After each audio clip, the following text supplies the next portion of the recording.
A number of years ago, I heard a young father, a very prominent young man in the entertainment world, addressing a tremendous gathering in California. It was during the time of the Cold War, and communism and our own way of life were very much on people's minds, and he was speaking to that subject. And suddenly, though, I heard him saying, "I love my little girls more than anything," and I said to myself, "Oh no, you can't, don't say that." But I had underestimated him. He went on, "I would rather see my little girls die now, still believing in God, than have them grow up under communism and one day die no longer believing in God."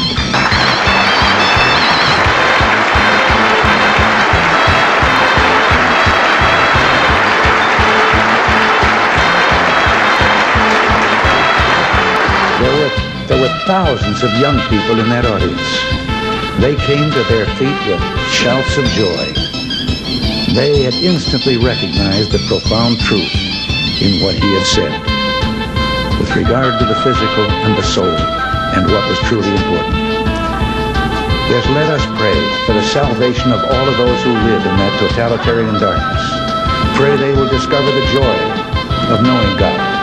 But until they do, let us be aware that while they preach the supremacy of the state, declare its omnipotence over individual man, and predict its eventual domination of all peoples on the earth, they are the focus of evil in the modern world. It was C.S. Lewis who, in his unforgettable Screwtape letters, wrote, "The greatest evil is not done now in those sordid dens of crime that Dickens loved to paint. It is not even done in concentration camps and labor camps. In those, we see its final result.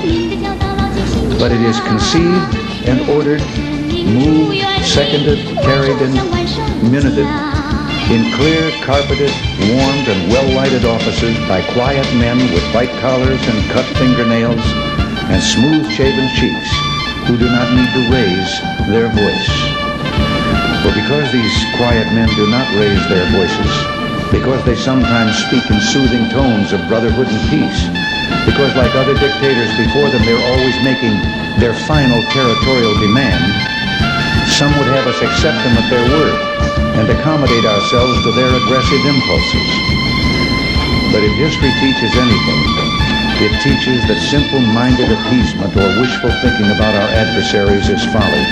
It means the betrayal of our past, the squandering of our freedom. So I urge you to speak out against those who would place the United States in a position of military and moral inferiority. You know, I've always believed that old Screwtape reserved his best efforts for those of you in the church. So in your discussions of the nuclear freeze proposals, I urge you to beware the temptation of pride, the temptation of blithely declaring yourselves above it all, and label both sides equally at fault, to ignore the facts of history and the aggressive impulses of an evil empire, to simply call the arms race a giant misunderstanding, and thereby remove yourself from the struggle between right and wrong and good and evil.